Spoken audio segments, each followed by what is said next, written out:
성도님들을 사랑하고 축복합니다.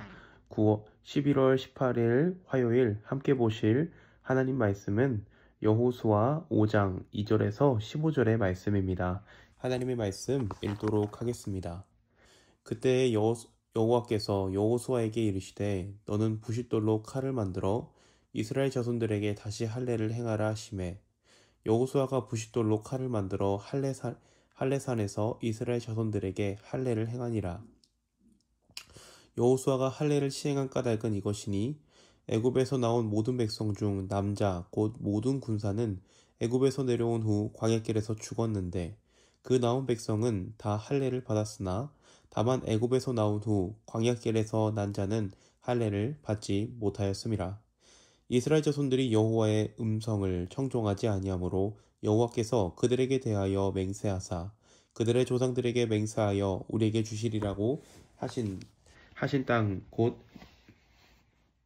젖과 꿀이 흐르는 땅을 그들이 보지 못하리라 하리라 하시매 애굽에서 나온 족속 곧 군사들이 다 멸절하기까지 40년 동안 광야에서 헤매었더니 그들의 대를 잇게 하신 이 자손에게 여호수아가 할례를 행하였으니 길에서는 그들에게 할례를 행하지 못하였으므로 할례 없는 자가 되었음이더라. 또 그 모든 백성에게 할례 행하기를 마침에 백성이 진중 각 처소에 머물며 낫기를 기다릴 때에 여호와께서 여호수아에게 이르시되 내가 오늘 애굽의 수치를 너희에게서 떠나게 하였다 하셨으므로 그곳 이름을 길갈이라 하느니라. 또 이스라엘 자손들이 길갈에 진을 쳤고 그날 40일 저녁에는 여리고 평지에서 유월절을 지켰으며 유월절 이튿날에 그 땅의 소산물을 먹되 그날에 무교병과 볶은 곡식을 먹었더라. 또 그 땅에 소산물을 먹은 다음 날에 만나가 그쳤으니 이스라엘 사람들이 다시는 만나를 얻지 못하였고 그 해에 가나안 땅의 소출을 먹었더라. 여호수아가 여리고에 가까이 이르렀을 때에 눈을 들어본즉 한 사람이 칼을 빼어 들고 마주 서 있는지라.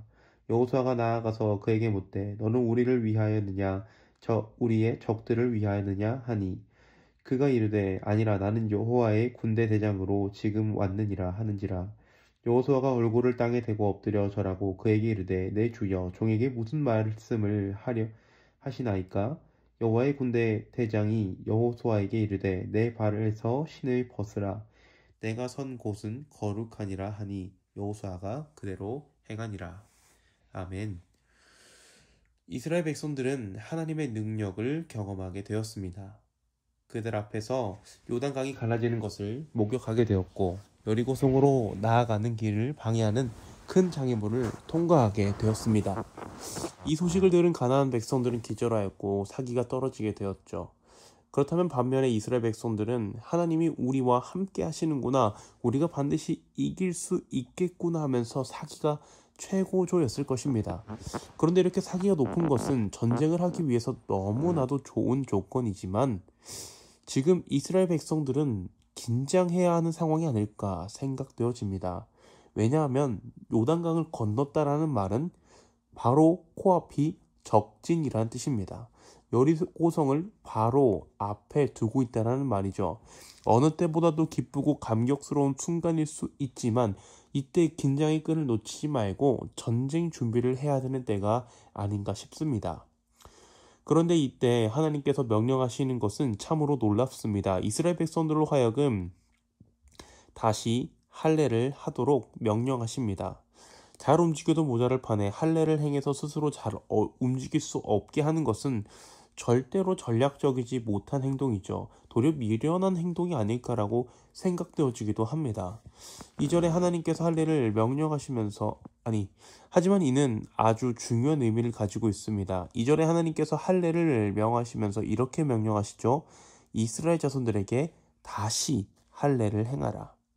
이는 이들이 이미 할례를 받았지만 다시 할 것을 말하는 것이 아닙니다. 이스라엘 백성들에게 끊어졌던 할례를 다시 시작하라는 의미이죠. 출애굽 시대에서 세대를 나눌 때 모세와 함께 출애굽한 출애굽 1세대와 광야에서 태어나 여호수아와 함께 정복전쟁을 치르는 지금 여호수아에서 기록된 출애굽 2세대로 나눌 수 있습니다. 이 중 1세대들은 애굽에서 태어났고 태어나자마자 할례를 받았습니다. 하지만 2세대, 40년 광야 생활 중 광야 형벌 중 태어난 이들은 할례를 받지 않았습니다. 그러한 이 세대들에게 하나님께서 다시 할례를 행할 것을 명령합니다. 그런데 신기한 것이 있죠. 하나님께서 할례를 멈출 것을 말씀하신 적도 없다라는 것입니다. 또한 이들이 할례를 받지 못한 이유는 말씀하시기를 40년 광야 생활 때문이라고 말씀하십니다. 이는 단순하게 계속해서 돌아다니면서 생활해야 하기 때문만은 아닙니다. 왜냐하면 이스라엘 사람들은 태어난 지 8일 만에 할례를 행했죠. 태어난 아이들은 어차피 할례를 행하든 안 행하든 엄마의 품에 안겨 있어야만 합니다. 결과적으로 이들이 할례가 끊어진 것은 환경 때문은 아니라고 봅니다. 이들에게 할례가 없어진 것은 그들의 부모 세대에게 있었던 그 믿음이 없었다고 말할 수밖에 없는 것이죠. 1세대들은 할례라는 것은 하나님의 약속을 믿는다는 것을 몸에 새기는 것이고 믿음의 증거입니다. 하지만 1세대들은 할례를 행하지 않았습니다. 이는 그들이 하나님과 약속을 신뢰하지 않았다는 것이죠. 하나님을 신뢰하지 않은 결과 그들은 광야에서 방황하다가 죽게 된 것이죠. 그런데 이러한 할례에 대한 생각으로 이 성경의 본문을 보길 바랍니다.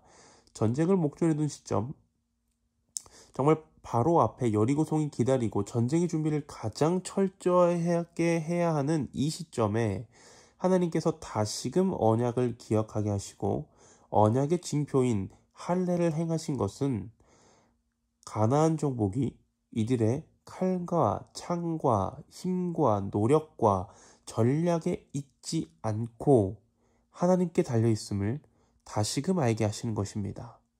여호수아 1장부터 하나님께서는 내가 너희에게 주기로 한 땅이라고 말씀하셨습니다. 이 전쟁은 사람의 힘과 능력에 있지 않다라는 것이죠.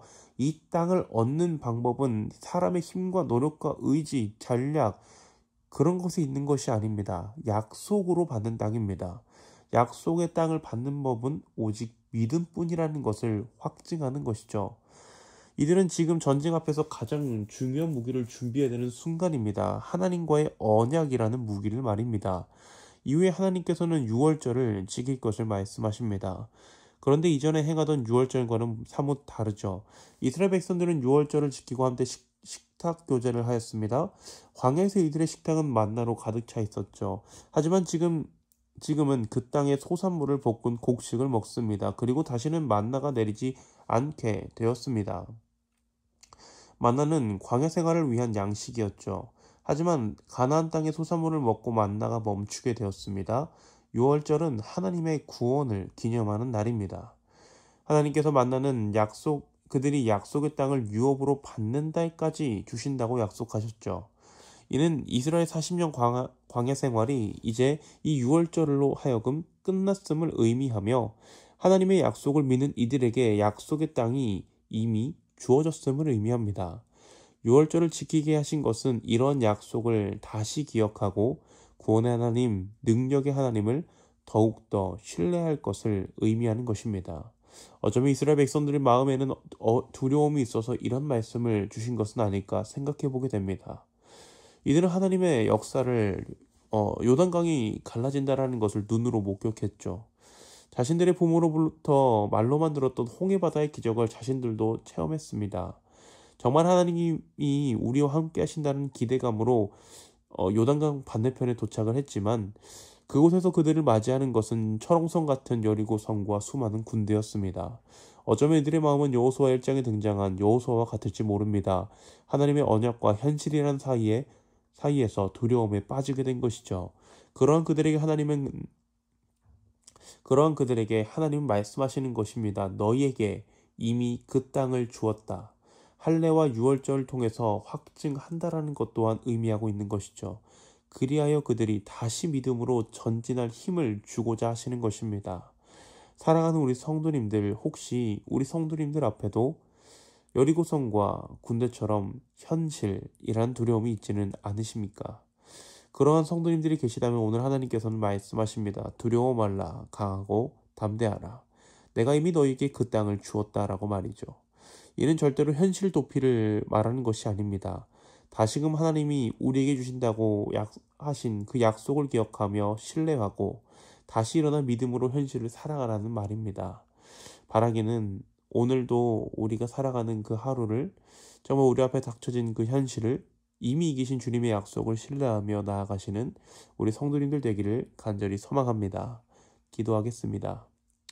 사랑과 은혜가 충만하신 하나님, 은혜를 감사합니다. 하나님 은혜로 오늘도 이렇게 주님의 전에 나와서 하루를 말씀으로 시작하게 하시니 너무나도 감사합니다. 하나님, 우리가 언제 어디서나 하나님의 그 말씀을 의지하며 하나님을 바라보고 살아가게 하여 주시옵소서. 주님을 의지하고 우리 앞에 현실을 이기게 하여 주시옵소서. 감사를 드리며 우리 주 예수님의 이름으로 기도합니다. 아멘.